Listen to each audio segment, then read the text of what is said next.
శ్రీనాథుడిని ఈశ్వరార్చన కళాశీలుడు అంటే శ్రీనాథుడు శివుణ్ణి అర్చిస్తున్న విధానం అంటే ఆ శివుణ్ణి ఆయన మొత్తం దాన్ని తయారు చేయటం, అద్భుతంగా అలంకరించటము, తన్ను తాను గొప్పగా అలంకరించుకోవటము, ఆ దృశ్యమే పరమ కళాశీలత ఈస్థెటిక్గా ఉంటుందంటారు కదా. సో అటువంటి ప్రభావం శ్రీనాథుడి ప్రభావం కూడా మీ మీద ఏమైనా, శ్రీనాథుడి యొక్క సాహిత్యం ప్రభావం మీ అర్చన పైన ఏమైనా ఉందా? అర్చన మీద గురువుగారి ప్రభావమే ఎక్కువ అండి. అందులోకే మిగిలినవన్నీ చేరాయి. అంటే మీరు పోతన బాగా ఎక్కువ ఇష్టపడతారు, అంటే పోతన ఇష్టపడిన తెలుగు వాళ్ళు ఎవరు ఉండరు. బట్ ఇంతమంది మహాకవులు ఉండగా ఎక్కువ మక్కువ మీకు పోతన పైన ఎందుకు ఎక్కువ కలిగింది?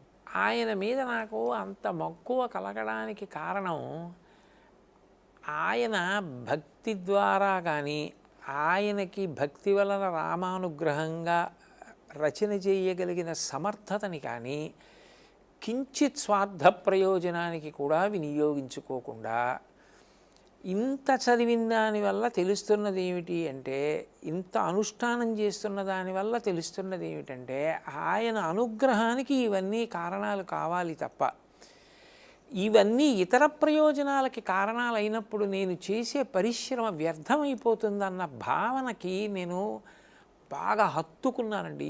మనుజేశ్వరాధములకిచ్చి పురమ్ములు వాహనమ్ములున్ సొమ్ములు కొన్ని పుచ్చుకొని సొక్కి శరీరము వాసి కాలుచే సమ్మెట మాటలంబడక సమ్మతి శ్రీహరికిచ్చే చెప్పే ఈ బమ్మెర పొతనార్యుడు కండు భాగవతంబు జగద్ధితంబుగన్. నేను ఆ పద్యం జరిగి చాలా కాలం అయిపోయింది. అందుకని అది ఆయనకి ఎంత జీర్ణమైపోయిందో అర్థమవుతుంది. రెండు, శంకరాచార్యుల వారి యొక్క ప్రబోధం అందరు దేవతలు కలిపి ఒక్కటే అన్నది పోతన గారి యొక్క వాంగ్మయంలో, పోతన గారి రచనల్లో సుస్పష్టంగా నాకు కనపడుతుంది.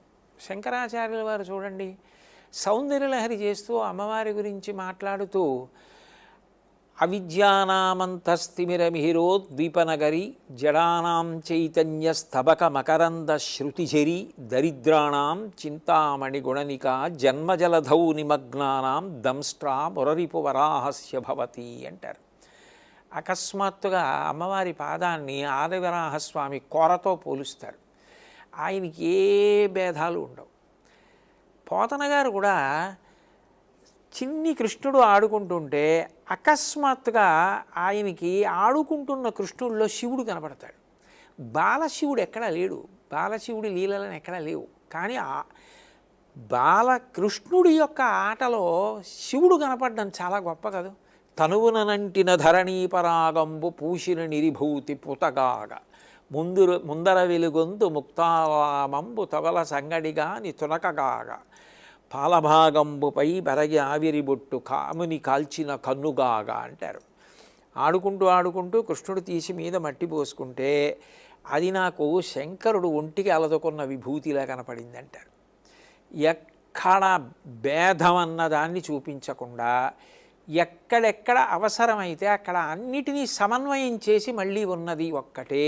మూడు లోకములకు మూడు కాలములకు మూడు మూర్తులకును మూలమగుచు భేదమగుచు తుది కభేదమయ్యొప్పారు బ్రహ్మమనగ నీవే పాలనయన అంటారు. అదే భాగవతంలో శివుడి గురించి చెప్తూ, అదే భాగవతంలో విష్ణువుని అంత బాగా కీర్తిస్తారు. ఆయన మొదట ఎలా మొదలెట్టారో, చేతులారంగ శివుని పూజింపడీని నోరు నవ్వంగ హరికీర్తి నుడువడీని దయ్యు సత్యంబులూనుగా తలపడీని కలుగనీటికి తల్లుల కడుపు చేటు అంటూ ఎట్లా మొదలెట్టారో భాగవతం అంతా దాని ధార. కాబట్టి మహాపురుషులైనటువంటి వారు, జగద్గురువులైన శంకర భగవత్పాదులు ఏ మార్గం చూపించారో అంత గొప్పగానూ సమన్వయం చేసి అలాగే వెళ్ళింది. నిజంగా జీవితంలో అంత నిరాడంబరతకి కట్టుబడిపోయి భగవంతుడి కన్నా ఏ సందర్భంలోనూ ఆయన ఏది కోరుకున్నట్టు నాకు ఆయన జీవిత చరిత్రలో కనపడలా. అందుకే అప్పుడప్పుడు నాకు అనిపిస్తుంది, ఒక్కరోజు పోతన గారిలా బతకగలనా అని అనిపిస్తుంటుంది. నేను యథార్థం చెప్తున్నాను శర్మ గారి విషయంలో, ఏమీ నేను గొప్ప కోసం చెప్పట్లా. ఏడాది వద్దు, నెలొద్దు, వారం వద్దు, ఒకరోజు తెల్లవారుజాము నుంచి మరునాడు తెల్లవారుజాము వరకు నేను పోతన గారిలాగే ఆలోచిస్తూ, అంటే భగవంతుడి కన్నా నేను కోరవలసింది నేను లేదన్న ఆలోచనతో నేను బ్రతకగలనా ఆయనలా ఉండగలనా అని అనిపిస్తుంది. అంత సమున్నత స్థాయి పొందిన మహానుభావుడి నోటి వెంట వచ్చే పద్యాలు ఎంత గొప్పవి కాకపోతే, శివభక్తుడు రామచంద్రమూర్తి దర్శనమై భాగవతాన్ని ఆంధ్రీకరించవయ్యా అంటే, ముగ్గురు కవులు కలిసి భారతాన్ని ఆంధ్రీకరిస్తే ఈయన భాగవతాన్నంతటినీ ఒక్కడాంధ్రీకరించి ఎన్ని పద్యాలండి, ఒకటా రెండా తెలుగు వాళ్ళ నోళ్ల మీద అలా నిలబడిపోయాయంటే, రామచంద్రమూర్తి ప్రత్యక్షమై గజేంద్రమోక్షణ ఘట్టంలో పూర్తి చేశారంటే, పోతన గారి మీద మరి భక్తి లేకపోతే ఆశ్చర్యమేమో కానీ ఉంటే అందులో ఆశ్చర్యం ఏముంది శర్మగారు. అందుకు నాకు పోతన గారు అంటే చాలా ఇష్టం. అంటే ఆయన రాయాలనుకుందేమో శ్రీకృష్ణుడి గురించి, ఆయన పూజించిందేమో శివుడు, ఆయనకు దర్శనమైందేమో రాముడు. అదే కదా, మెరుగు చెంగటనున్న మేఘమ్ము కైబడి, ఆ పద్యం అదే కదా పద్యం. అసలు ఆయనకి ఇందులో దక్షత ఉంది, ఇందులో దక్షత లేదు అని మనం అనలేం. విష్ణు కథ చెప్పారు కదా అనుకుందామంటే, శ్రీ విద్యా సంప్రదాయం మీద ఆయనకి ఎంత పట్టుందో ఒక్క పద్యం చెప్పేస్తుంది. బహుశా అమ్మలగన్నయమ్మ ముగురమ్మల మూలపుటమ్మ చాలా పెద్దమ్మ సురారులమ్మ కడుపారడి చేసినయమ్మ తన్ను లోనమ్మిన వేల్పుటమ్మల మనంబన ఉండెడియమ్మ దుర్గ మాయమ్మ కృపాబ్ధినిచ్చుట కవిత్వ మహత్వ పటుత్వ సంపదల్. మహత్వ కవిత్వ పటుత్వ సంపద. అందులో అసలు ఆశ్చర్యం ఏమిటంటే, ఆయన మంత్రశాస్త్రాన్ని పద్యంగా మార్చారు. అమ్మలగన్నయమ్మ ముగ్గురు అమ్మల మూలపుటమ్మ చాలా పెద్దమ్మ సురారులమ్మ కడుపారడి బుచ్చినయమ్మ, రాక్షసుల యొక్క తల్లుల కడుపు బాదుకుని ఏడ్చేట్టు చేసిన తల్లి, తన్ను లోనమ్మిన వేల్పుటమ్మల మనంబున ఉండెడియమ్మ దుర్గ మాయమ్మ. ఏమిటి వాళ్ళ ఆయనకి అంటే మహత్వ కవిత్వ పటుత్వ సంపదల్ చెప్పాడు.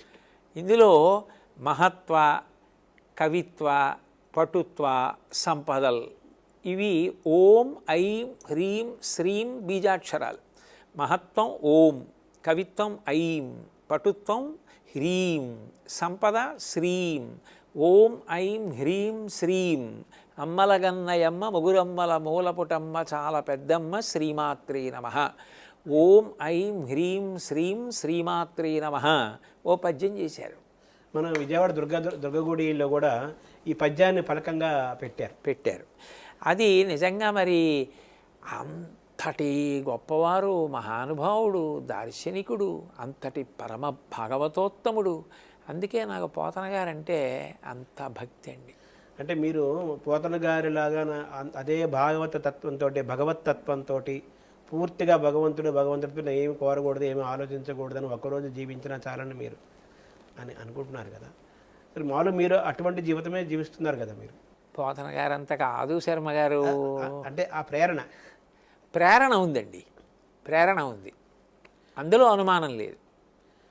అది ఎప్పటికైనా నేను సంతోషపడేంతగా చేరితే గొప్ప.